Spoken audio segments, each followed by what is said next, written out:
Klaudia, what happens in Europe? How do you also have a grace period similar to Brazil, or is it different, more similar to China? And particularly, one question that I have is, do you need to initiate a separate non-use cancellation action, or can it just be argued in another procedure? Okay, thank you, Rafael. Thank you for having me here, for inviting me. And referring to Lena's, in spite of this 3 years term is in line with TRIPS, I think that our clients more would like to have these 5 years that we have in Europe, you know, because it's always 2 years plus to start business, to start the preparation to using a trademark. So in Europe, if within a period of 5 years following the registration, the trademark holder is not using the trademark in Europe in connection with goods and services for which it was registered, or such use has been suspended for an uninterrupted period of 5 years, such trademark will be subject to the sanction provided by the trademark regulation, unless there are proper reasons for non-use. And what are these sanctions? One of the sanctions is the cancellation due to non-use, as you mentioned, but other sanction is that such trademark cannot be effectively used in a pending proceedings, because the other party may ask for the proof of use, and if such proof of use is not provided, then the cancellation or opposition will be simply rejected. You asked if the cancellation proceeding may be started just before the office or in the other proceedings. So you can start the cancellation proceeding in administrative proceeding before the office, and then you are obliged to file a separate cancellation motion. We call it revocation motion. And then you have to just put the statement that the trademark is not used within the uninterrupted period of 5 years, and that's all. And the other party, the trademark owner, have to prove that the trademark is used. You know, so the trademark owner is the one who has the burden of proof that the trademark is used, and the other party doesn't have to do nothing. When you're filing the cancellation motion, you don't have to make any research or justification. It is enough just to file such motion. And the second possibility to file the cancellation motion due to non-use is the court proceeding. For example, if you've got the claims referring to trademark infringement, and the claims are based on a trademark which can be cancelled, then it is enough to file a counterclaim, including such cancellation request. So there are 2 ways when you can file this cancellation motion. And additionally, in opposition proceeding or in cancellation proceeding, as I said before, you can ask for the proof of use. This is not a typical cancellation request, because after examining this proof of use, and if the use is not proven, the trademark will not be cancelled. It will be treated as existing in this very proceeding, you know, so you cannot base your claims on unused trademarks. So it is useless for fighting for your rights. So there are 2 cancellation proceedings: before the office in administrative proceeding, and before the court in pending civil proceeding. Plus, you can use this proof of use procedure. Oh, that's very interesting and very complicated as well. So if you're in Europe, you have different avenues to try to enforce the use of the trademark against someone trying to challenge your application. So and it's probably very useful to applicants as well. And perhaps it matches the very purpose of a trademark, is that it's being in the market, identifying goods and services and actually helping consumers to choose their goods and services and avoiding confusion. So if it's not doing that, what's the purpose of it even existing? And avoiding third parties from actually trying to use something that it might be similar.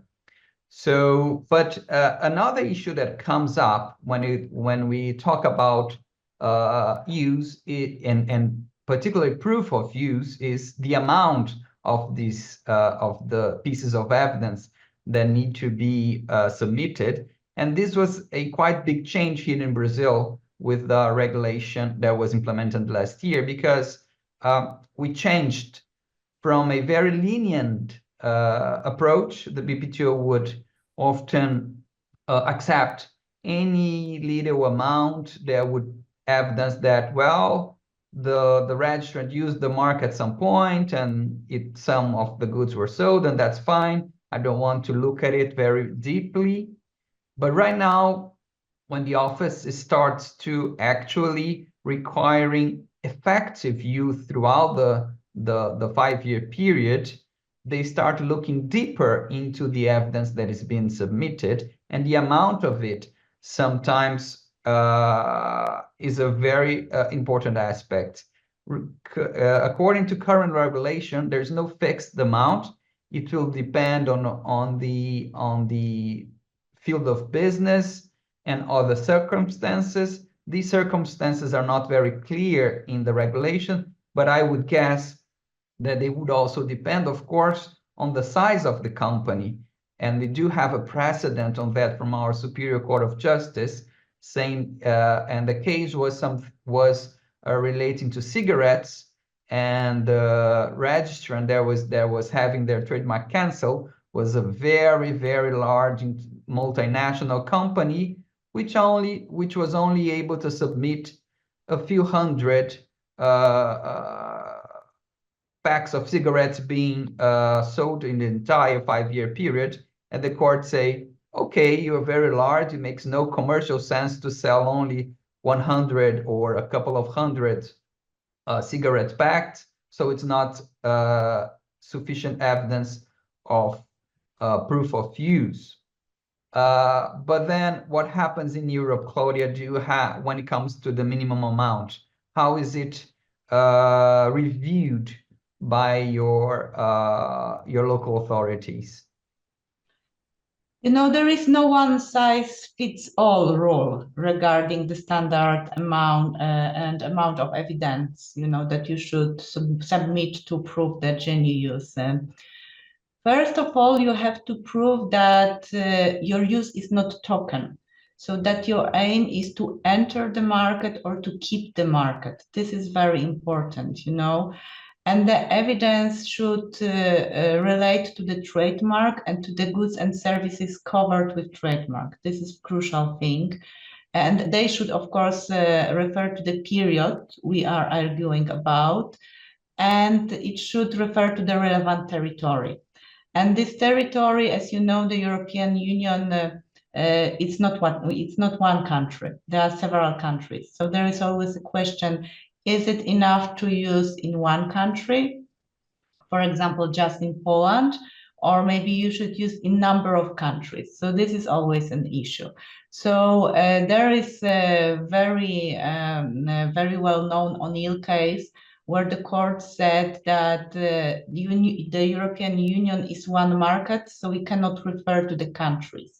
But in practice, you know, you should prove that the market that you are using this trademark, even if it's a small market, is very important for you. For example, in one of the cases, it was enough to prove the use of some IT services in the area of Thames River next to London. You know, just such a small area was enough to prove. So this territory is quite relevant. And about the numbers, it depends on the market we are referring to.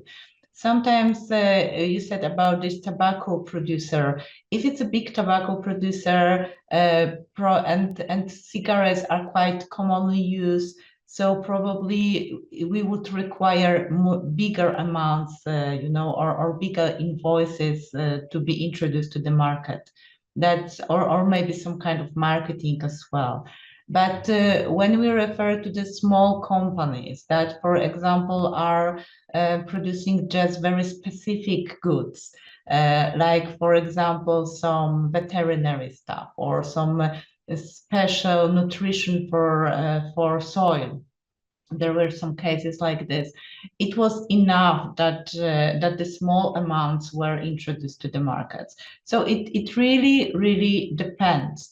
But the very important thing is that the evidence you present must, as I said before, must show that the use is not just for keeping the trademark alive and not really using trademark on the market. So I think that this is why one of the most important thing to prove, but there is no one rule how to prove it and which amount are required. Thank you, Claudia. This is very interesting. I think when it comes to our three jurisdictions, we have a large territory for all of us. But then, and as you were talking, I was starting to think about those sort of uses that the owner of a trademark cannot forbid. For instance, the referential use of a trademark or using relating to spare parts, and if they are obliged to and required to accept such use, why can't they use it on their own behalf? So that's something that we could think about, and particularly when it comes to the aspect that one of the targets of trademark protection is also protecting consumers. So if the trademark is being used in the marketplace and the consumer is being able to actually understand that this is a trademark originating from some sort of source, if a third party will be able to get a registration just because the owner was not able to clearly evidence use, even though the mark was being used effectively in the marketplace, that could hurt the consumers in some way. So I'll have to think about it a little bit better, but it's kind of interesting, and I don't think this was addressed by the resolution of the AIPPI, so perhaps you're gonna need a new resolution on this one. But one quick question still on Suzanne's question. What about publicity material? Is it considered sufficient, or does it need to come with effective sales or effective agreements? How does it work in Europe and China? Maybe you can start with Europe. Publicity material and advertisement, is it enough? Yeah, just advertisement and just marketing materials. You are asking always not obvious questions, because this is always disputable issue. In general, in European Union, the advertisement and marketing may be treated as a genuine use evidence, but in most cases it will be just supportive evidence. There is a big discussion in doctrine if it's possible, because when you use the trademark, you have to use it in its primary function, which is the origin, showing the origin and giving the consumer the origin of the goods. And marketing function is something else. So there's a big discussion if this marketing, without entering the goods to the market or services to the market, if it's enough.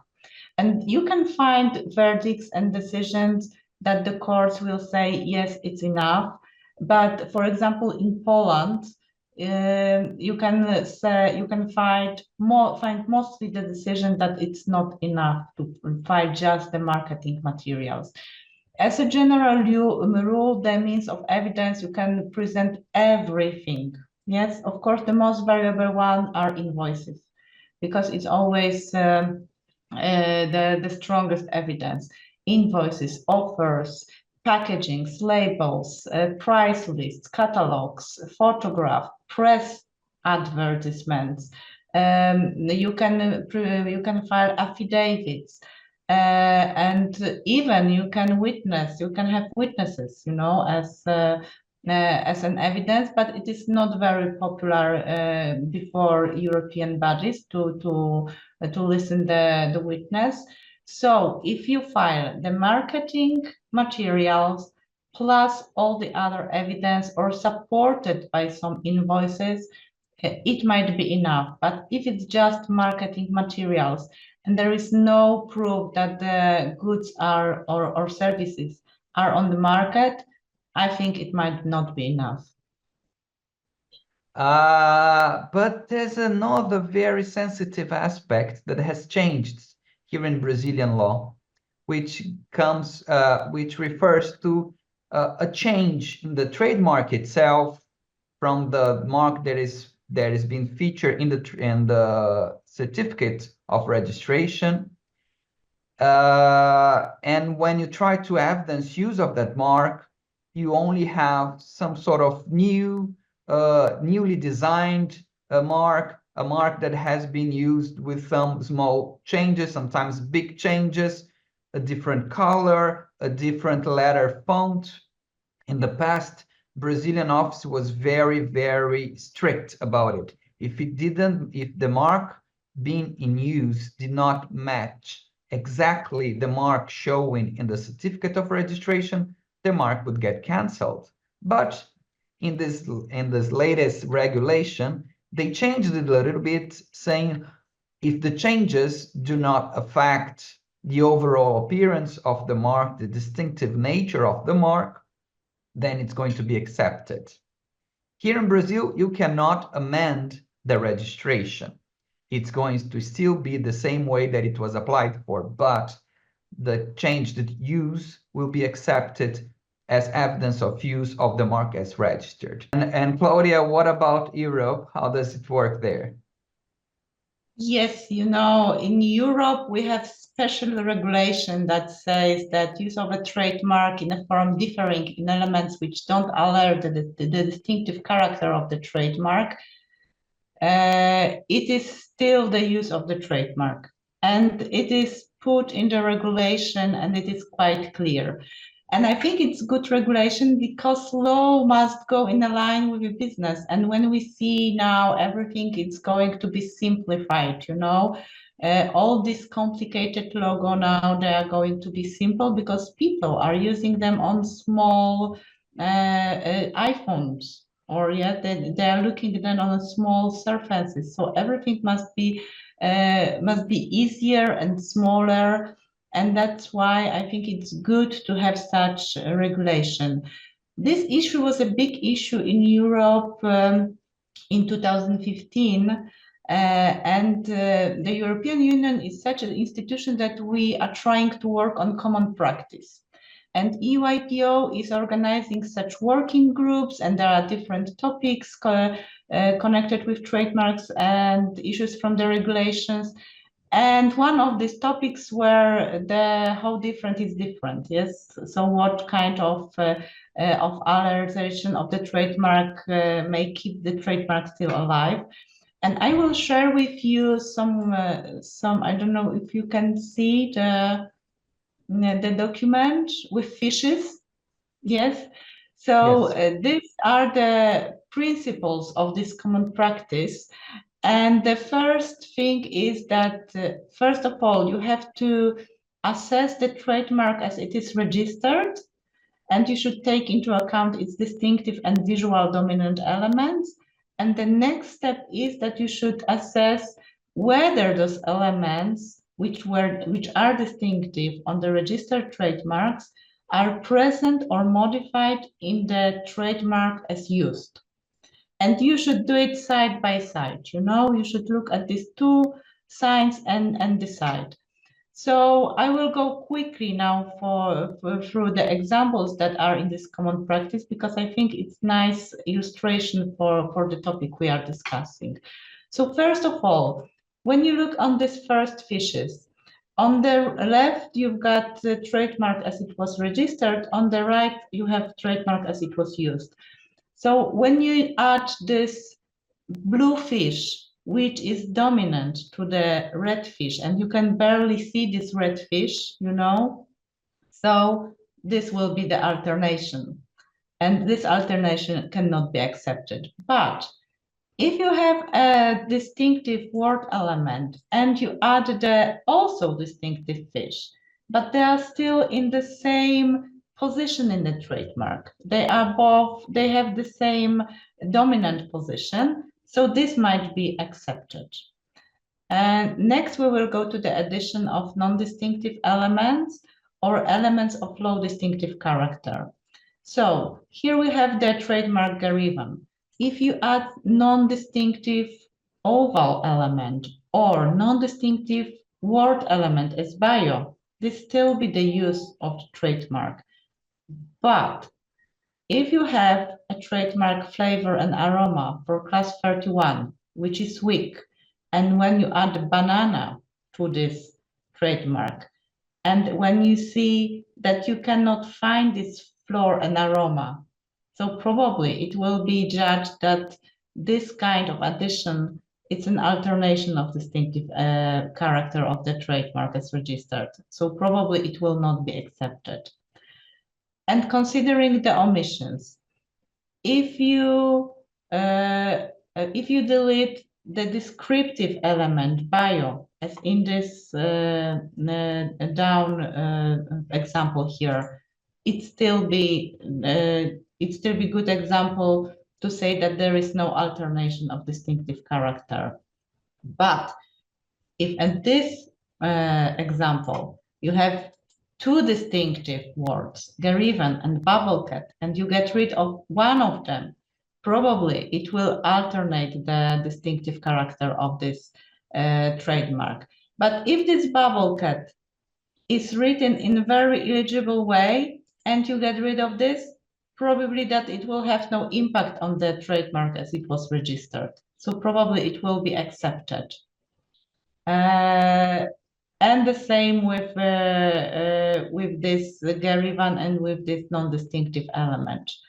When we go to the word trademarks, when you've got the word trademark, it doesn't matter about what font, what color, size, and position you will put it.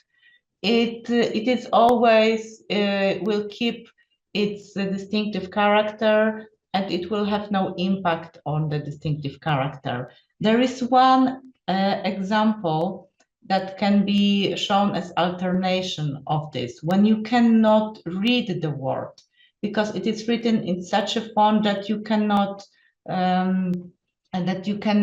identify this word. So this will be the alteration of the distinctive character. With the purely figurative trademarks, I think that this banana is a very good example for this case. If you have a trademark in a very simple shape of banana for goods in class 31, if it's registered in purple, I think that this purple color is something which is distinctive, because banana for fruits is not distinctive at all. So this kind of color is something dominant and distinctive. If you are using just yellow banana, you are not using this dominant element of the trademark, which is this color. So as a matter of that, it will be the alternation of the distinctive character of this trademark as registered. And with these composite trademarks, we have already discussed it, that when it refers to the verbal elements, use of those elements in different color, in different font, size, will not normally alter the distinctive character unless you have this illegible word that you don't know what is the word, if it's the same word as a trademark. And with the composite trademarks with figurative elements, you know, the modification of these elements when we have these two mountains and we just switch left to right, right to left, there will be no difference, you know, between these trademarks. But when we change the shape of the amount, as it's in the bottom example, and we leave just this descriptive element, best quality, there will be a big difference, and it will alert the distinctive character of the trademark. And it's very a nice case here with this bubble catch. In this trademark, when you can see here, the very distinctive and dominant is the font and the shape of this word. So if you have such fantasy logo and you are just using the normal, you know, font, the very regular font, the dominant element, which is this graphic presentation, is missing. So you cannot read this trademark. So it will be alertation of the distinctive character. And very one important comment, which should be done at the beginning, you know, that the trademarks, the two registered trademarks that are used together, we never consider it as using the trademarks in a form different than registered. You know, it is always the use of two separate trademarks. So we don't use this kind of examination for two trademarks which are registered separately. So I think it's quite different that it is in China. And yeah, so it was very quick review, but I know that we are short with time, so I stopped sharing it. But as I said, this is very good. This is very good regulation. If you are interested, you should review this CP8 common practice, and there is a plenty of trademarks to read and examined. Thank you. Thank you, Claudia. I think and reviewing and watching your presentation, I think Brazilian practice is becoming quite similar to the European one. We also have some examples, much less examples, but still some examples are very similar to those used in Europe here by the new regulation. And Lena, the point that you raised on, well, if you already have a registration for that one, it won't be sufficient to show use with a different trademark registration. We still didn't get to that particular place in Brazil. I think that question was never raised. I don't know what the answer would be here, but it makes some sense. If you already have the registration for that type of use, why do you need another one, another registration to be maintained? But at the end of the day, I think in all our jurisdictions, one thing that one aspect behind of it is how the consumer sees it, and is it sufficient for the consumer to understand this is the same trademark and this is the same source, this is the same origin, and does it work as a trademark to protect the producer but also to protect the consumer? I think these aspects are always questions to be asked. And well, we are indeed almost out of time, so perhaps just one final quick question is, when it comes to online use, what we do there? How to evidence use when the use is online? Because sometimes it's difficult to get dates. It's difficult to see that there has not been any changes since the publication.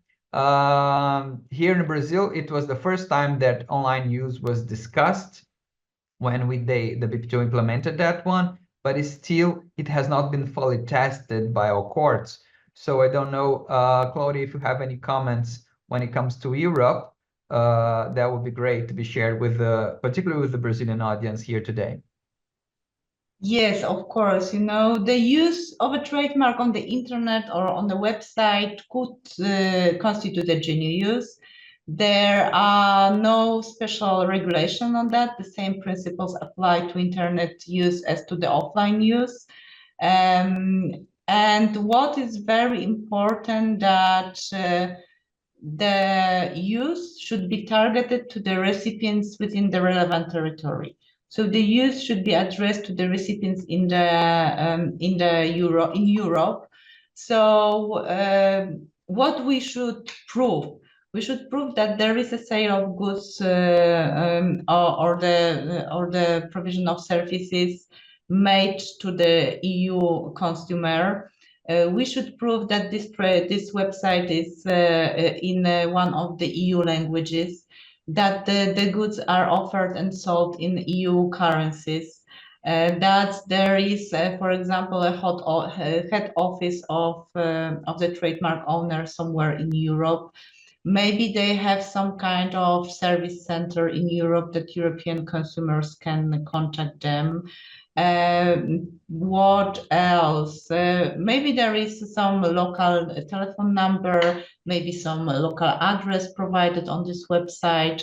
I think that very important thing would be that the trademark owner runs a business in Europe, so in one of the European countries. So I think that it would be very important. And very important thing is that the use of the trademarks needs to be related to the goods already marketed or just about to be marketed, because it means that these goods are present and are the EU consumer is familiar with them. The internet materials and sources could be accepted as evidence of use of the trademark. The catalog of this evidence, as I said, is open, so you can present also the materials from internet. We have another common practice. As I said, we Europeans are good in common practices. This one is CP12, and this is the common practice on evidence in trademark appeal proceedings, but it is commonly used by EU IPO and EU member states offices as well. And this document specifies the practice, especially in regarding to filing the evidence. So I think it's good. If you need some advice, you can look to this practice. And one more very interesting case, for me it was really interesting, and I think that for my European colleagues as well.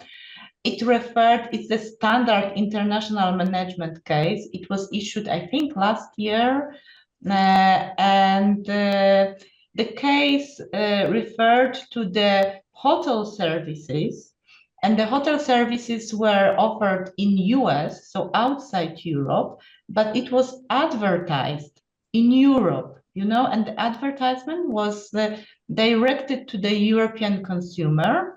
And the court said that in some specific circumstances, use of the trademark can be considered as a genuine use when it relates to advertised services where advertisement and offers are aimed to the consumer in Europe, but the service as such are only available abroad. So it was very interesting case with very interesting verdict, very non-common, you know, and it refers both to the offering services online and to the advertisement, as we said before, you know. So as I said, that these goods should be on the market, but it should in general be an EU market. But with this judgment, you can say it's enough to advertise, online advertise, and use the trademark for the services outside EU. So I think it's quite interesting. And due to the time, I will put full stop here. Thank you, Claudia. And this is really, really an interesting case.